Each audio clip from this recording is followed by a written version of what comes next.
AC Milan tak akan korbankan anggaran transfer untuk datangkan pelatih baru. Ketegangan terjadi di San Siro dengan langkah pencarian manajer baru yang tengah digenjot oleh AC Milan, menyusul spekulasi tentang kepergian Stefano Pioli pada musim panas ini. Meski beberapa nama telah tercium di media, satu hal yang jelas, anggaran transfer tidak boleh dikorbankan. Rossoneri telah mengamati sejumlah kandidat baru, dan menurut laporan terbaru, Sergio Conceição muncul sebagai kandidat yang kuat. Nama-nama seperti Paulo Fonseca, Roberto De Zerbi, dan Ruben Amorim juga sempat disebut, namun dua nama terakhir terpaksa dikecualikan.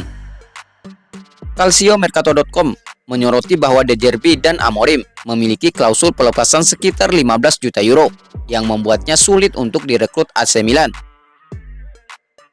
AC Milan dengan tegas menyatakan bahwa mereka tidak akan mengalihkan dana transfer untuk menutupi biaya klausul pelepasan manajer.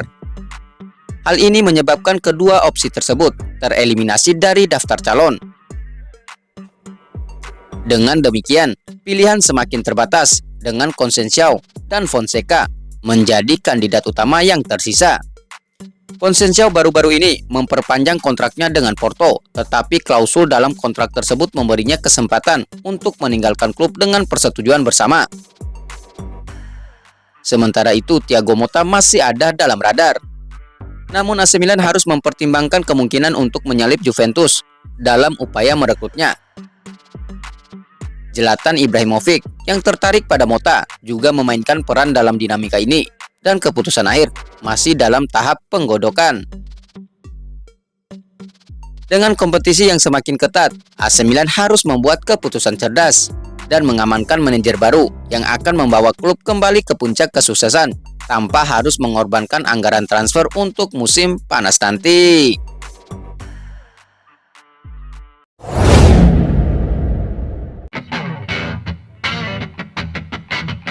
Jendela transfer musim panas akan jadi kesempatan bagi AC Milan untuk memangkas kesenjangan kekuatan dengan tim rival.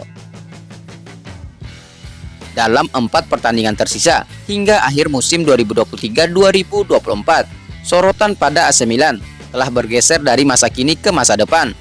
Corriere della Sera dalam edisi pagi terbarunya yang dilaporkan oleh Milan News menyoroti bahwa perhatian semua pihak kini tertuju pada pilihan pelatih baru yang akan menggantikan Stefano Pioli. Proses identifikasi pengganti Pioli masih dalam tahap terbuka, dan beberapa nama telah muncul dalam daftar nominasi. Di antaranya adalah Sergio Conceição dari Porto, Paulo Fonseca dari Lille, Roberto De Zerbi dari Brighton, dan Mark van Bommel dari Antwerp. Keputusan tentang pelatih baru dianggap sebagai langkah krusial oleh manajemen AC Milan karena akan memengaruhi arah klub dalam beberapa tahun ke depan. Hal ini menjadi krusial, terutama mengingat pentingnya jendela transfer musim panas dalam memperkuat skuad.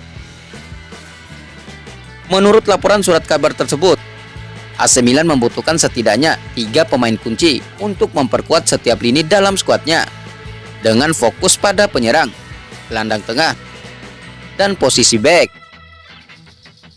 Konsolidasi skuad menjadi prioritas untuk membuat Milan lebih kompetitif, terutama mengingat jarak yang signifikan dengan rival sekota mereka Inter Milan dalam persaingan Liga Italia. Para direktur AC Milan harus berupaya keras untuk menjembatani kesenjangan tersebut melalui jendela transfer musim panas yang cerdas. Meskipun kemungkinannya tidak sebanyak musim panas sebelumnya yang menyaksikan kedatangan 10 pemain baru, namun strategi transfer yang tepat akan menjadi kunci untuk memperkuat posisi Milan dalam persaingan domestik dan internasional.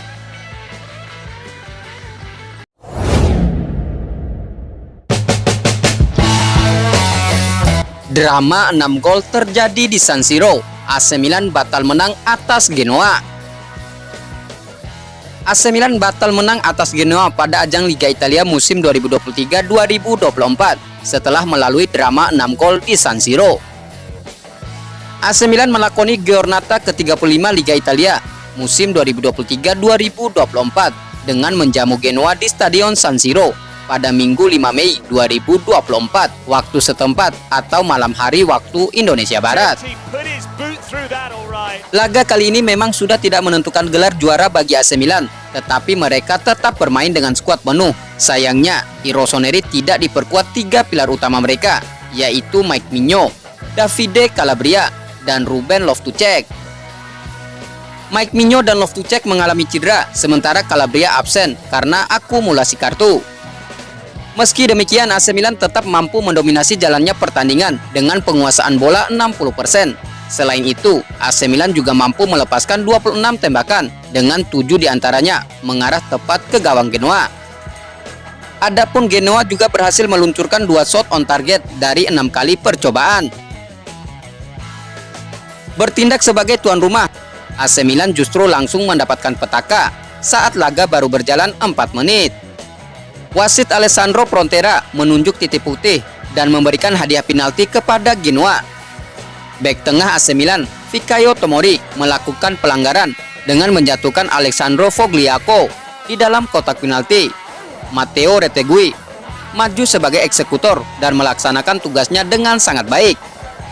Retegui menyerangkan bola ke pojok kanan atas gawang AC Milan dan membuat Marco Sportiello salah menebak arah tendangannya. Genoa unggul 1-0 atas tuan rumah saat pertandingan baru berjalan 5 menit. Usai kebobolan gol pertama, AC Milan tampil lebih menyerang dan terus menggempur lini belakang Genoa. Akan tetapi, baris pertahanan Genoa tampil solid dan mampu meredam gempuran para pemain i Rossoneri. Tidak hanya itu, anak-anak asuh Stefano Pioli juga banyak membuang peluang yang berujung gagal berbuah gol. Setelah melalui berbagai upaya, AC Milan akhirnya mampu menyamakan kedudukan pada masa injury time babak pertama. Alessandro Florenzi sukses mencetak gol pertama AC Milan dalam pertandingan kali ini. Florenzi sukses memanfaatkan umpan silang dari Samuel Chukwueze untuk dikonversi menjadi gol sundulan ke gawang Genoa. Gol tersebut sekaligus menutup babak pertama dengan kedudukan sama kuat untuk AC Milan dan Genoa. Di babak kedua, AC Milan lagi-lagi lengah pada menit-menit awal setelah sepak semula. Hal itu bisa dilihat dari keberhasilan Genoa mencetak gol kedua ke gawang AC Milan pada menit ke-48. Kali ini Calub Ekuban menjadi aktor utama dalam gol Genoa usai menerima umpan silang dari Alessandro Fogliaco. Ekuban melepaskan sundulan yang tidak mampu dihalau dengan baik dan membuat Marco Sportiello mati langkah. AC Milan pun lagi-lagi harus tertinggal 1-2 dari Genoa di babak kedua. AC Milan akhirnya berhasil menyamakan kedudukan pada menit ke-72. i Rossoneri lagi-lagi dibantu oleh beknya Alessandro Florenzi untuk mengoyak jala gawang Genoa. Bedanya, Florenzi kali ini menjadi pemberi assist untuk gol yang dicetak oleh Matteo Gabbia.